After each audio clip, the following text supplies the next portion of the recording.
नमस्कार, डॉक्टर सर्वेश कुमार सुयस, कानपुर संवाद news network.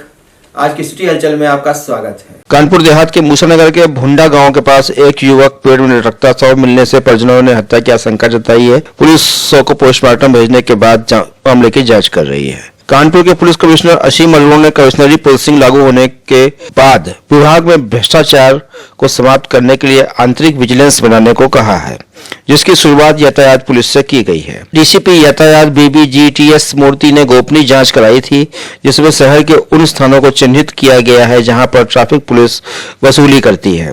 अब तक ऐसे 16 स्थान चिन्हित हुए हैं जहां ट्रैफिक पुलिस धड़ल्ले से वसूली करती है, जिसमें सर्वाधिक वसूली वाले चौराहे जरीब चौकी, कल्याणपुर क्रॉसिंग, नौवस्ता, हंसपुरम बम्बा, घंटाघर, टाटमिल चौराहा, यशोदानगर बाईपास चौराहा प्रमुख है। जल्द ही इन स्थानों पर क्राइम ब्रांच की पुलिस सादे कपड़ों में तैनात रहेगी। इन चौराहों पर रंगे हाथ ट्रैफिक सिपाहियों द्वारा वसूली करते हुए उन्हें तत्काल गिरफ्तार करके कार्रवाई की जाएगी। इन चौराहों पर मोबाइल से फोटो खींचकर तुरंत ऑनलाइन चालान का भय दिखाने वाले होमगार्डों को भी चिन्हित किया जाएगा कि उनकी ड्यूटी कहां थी और वे कहां मौजूद हैं, क्योंकि ये तैनात होमगार्ड फोन लेकर वाहनों की फोटो खींचा करते हैं। इनमें कुछ तो ऐसे होमगार्ड हैं जो ड्यूटी पर कहीं और तैनात होते हैं, लेकिन वसूली बाजों के साथ ये चौराहों पर बड़ी संख्या में नजर आते हैं, जिसके कारण शहर की ट्रैफिक व्यवस्था पूरी तरह धड़ाम हो चुकी है। ये लोग ऐसे जगह पर अपने नाके लगाते हैं जहां CCTV की नजर से ये दूर रह सके। कानपुर में शनिवार सुबह से ही 30 मिलीमीटर बारिश हो चुकी है। मौसम विभाग के अनुसार अगले 48 घंटे तक इसी तरह का मौसम बना रहने की संभावना है। बारिश रुक रुक कर जारी रहेगी। CSA के मौसम वैज्ञानिक सुनील पांड्या ने बताया कि कानपुर शहर में 2-3 दिनों तक तेज बारिश होने के आसार दिख रहे हैं। लगातार बारिश के चलते सुबह 11 बजे तक पारा लुढ़ककर 22 डिग्री सेल्सियस पर आ गया, जो रात को 5 डिग्री से नीचे आ गया था। कानपुर में आज 8 कोरोना धनात्मक रोगी पाए गए। आज किसी की मौत नहीं हुई, लेकिन दिन भर पानी बरसने के बाद भी कानपुर की स्वास्थ्य विभाग में CMO की टीम ने 6,975 मरीजों के सैंपल लाकर एक नया रिकॉर्ड रचा। भिक्षावृत्ति कराने वालों पर कानपुर पुलिस सख्त है। पुलिस आयुक्त असीम अरोड़ा ने मासूम बच्चों से भीख मंगवाने वाले गिरोह के चंगुल से AHUT शाखा ने 7 बच्चों को आज इस काम से मुक्त कराया। कानपुर नगर पुलिस द्वारा एक अभियान शुरू किया गया है। ऐसे बच्चे जिनको सड़क पर लगाया जाता है भीख मांगने के लिए, उनको बचाने का, और इसमें आज और कार्रवाई करते हुए ऐसे 7 और बच्चों को रिकवर किया गया है। और एंटी ह्यूमन ट्रैफिकिंग यूनिट जो एक थाना सरकार ने बनाया है, वो इसमें कार्रवाई कर रहा है। इन बच्चों को रिकवर करके सुरक्षित सरकारी गृह में रखा जाएगा और उनको पढ़ाई लिखाई का उनका प्रबंध किया जाएगा। लेकिन साथ ही साथ इसमें जो ठेकेदार किस्म के लोग हैं जो इन बच्चों को इस काम में लगा रहे हैं, और कई ऐसे अभिभावक भी हैं जो इसमें मिले हुए हैं और थोड़े से पैसे के लिए बच्चों का भविष्य खराब कर रहे हैं, उनके खिलाफ बहुत सख्त कार्रवाई की जा रही है। गैंगस्टर एक्ट के तहत इसमें कार्रवाई हो रही है, क्योंकि ये ह्यूमन ट्रैफिकिंग का मामला है। और हम लोग की पूरी चेष्टा है, हमें आशा है कि इस तरीके से सड़क पर किसी बच्चे से भीख मंगवाना या और किसी कार्य में दुरुपयोग करना, इसको तत्काल रोका जा सकेगा। ये बच्चे जहां स्कूल इनको जाना चाहिए वहां पे जाएंगे, और ठेकेदार या इनके माता पिता जो इस काम में इनको झोंक रहे थे, उनके खिलाफ सख्त कार्रवाई होगी।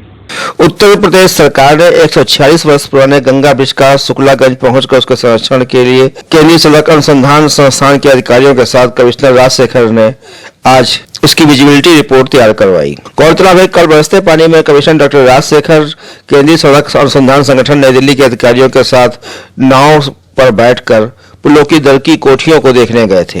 इस पुल की कोठी 24 है, जो कि अंग्रेजों द्वारा बनवाया गया 146 वर्ष पुराना है। इसमें कोठी नंबर 2, 10, 17, 22 और 23 में ही दरारें पड़ी हैं। 25 स्पान में भी क्रैक है। नीचे का पैदल पुल जर्जर हो चुका है। कमिश्नर डॉक्टर राजशेखर ने कहा कि यह पुल मरम्मत के बाद 50 साल अभी और चलने की उम्मीद है। बरसते पानी में कमिश्नर ने नाव पर अधिकारियों के साथ बैठकर इसका निरीक्षण किया और जल्द ही इसकी मरम्मत शुरू कराई जाएगी। राष्ट्रपति बनने के बाद पहली बार रामनाथ कोविंद 27 जून को कानपुर देहात के अपने पैतृक जनपद कानपुर देहात के परौक कस्बे जाएंगे, जिसके चलते परौक गांव में विकास की झलक दिखाने के लिए सभी अधिकारी दौड़ पड़े हैं। उनके लिए पुखराया में हेलीपैड तैयार किया जा रहा है। वे 25 जून को ट्रेन से कानपुर आ जाएंगे और इसके बाद स्थानीय कार्यक्रमों में भाग लेने के बाद वे अपने गांव रवाना होंगे। कानपुर में जिला प्रशासन को कोरोना काल से राहत मिलने के बाद भी अभी तक अधिकारियों ने अपने कार्यालय समय से नहीं पहुंचने का रोक नहीं लिया है, जिसके चलते फरियादी दिन भर शिकायत देकर इधर उधर भटकते हैं और फरियादियों को बता दिया जाता है कि अफसर दौरा करने गए हैं। यानी तहसील दिवस, थाना दिवस, समाधान दिवस, सारे दिवस 2.5 माह से कोरोना काल की भेंट चढ़ चुके हैं। कानपुर में लंबे समय तक तैनात रहे अब तक के सबसे भ्रष्ट डीआईजी अनंत देव तिवारी के खिलाफ कानपुर में रहकर अकूत संपत्ति अर्जित करने, बड़े अपराधियों को सह देने, विकास कांड में 8 पुलिसकर्मियों की बलि चढ़वाने आदि में एसआईटी जांच में दोषी पाए जाने पर निलंबन से लेकर बर्खास्तगी तक की कार्रवाई हो सकती है। ये सबसे भ्रष्ट आईपीएस माने गए हैं जो कानपुर में लंबे समय तक तैनात रहे। कानपुर सदर तहसील के हंसपुर गांव की सैकड़ों एकड़ अर्बन सीलिंग भूमि पर क्षेत्र के दबंग ठाकुर एसके सिंह राणा वकील ने कब्जा करने के बाद लेखपाल की सांठगांठ से अरबों के वाले न्यारे कर डाले और जिला प्रशासन हाथ पर हाथ धरे बैठा रहा। योगी शासन में अर्बन सीलिंग की भूमि हमीरपुर रोड पर दोनों तरफ है, जिस पर अब धड़ल्ले से कोरोना काल में कब्जे करके जमीनों को बेचा गया है। बिक्री के बाद उसमें लंबी चौड़ी इमारतें भी खड़ी हो गई हैं। करीब 100 करोड़ से अधिक का यह घोटाला किया गया है, जो हंसपुर गांव के नाम से हमीरपुर रोड के दोनों तरफ है, जिसमें क्षेत्रीय लेखपाल की भूमिका संदिग्ध बताई जा रही है। कुछ लोगों ने तो हाई टेंशन लाइन के रकबे के पोल का हाइड्रिल से मुआवजा उठाने के बाद उसके नीचे प्लाटिंग करके भी करोड़ों के वाले न्यारे कर डाले हैं। इसके बाद पोल के आसपास प्लाटिंग भी कर दी है। आज अधिकांश जगह बरसात में जलभराव देखा गया, जिसने बंद सीवर और नालियों की पोल खोल दी। अब लोग नगर माता प्रमिला पांडे के ट्रैक्टर में घूमने का इंतजार कर रहे हैं, जैसा कि उन्होंने पिछली बार भी किया था। हंसपुरम सब स्टेशन से आज सुबह बंद की गई बिजली आपूर्ति व्यवस्था दिन भर वोल्टेज के उतार चढ़ाव के साथ आती जाती रही एवं 5 बजे के बाद ही विद्युत आपूर्ति बहाल हुई।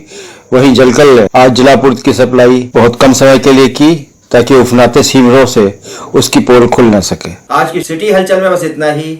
कल फिर मिलेंगे। नमस्कार, धन्यवाद।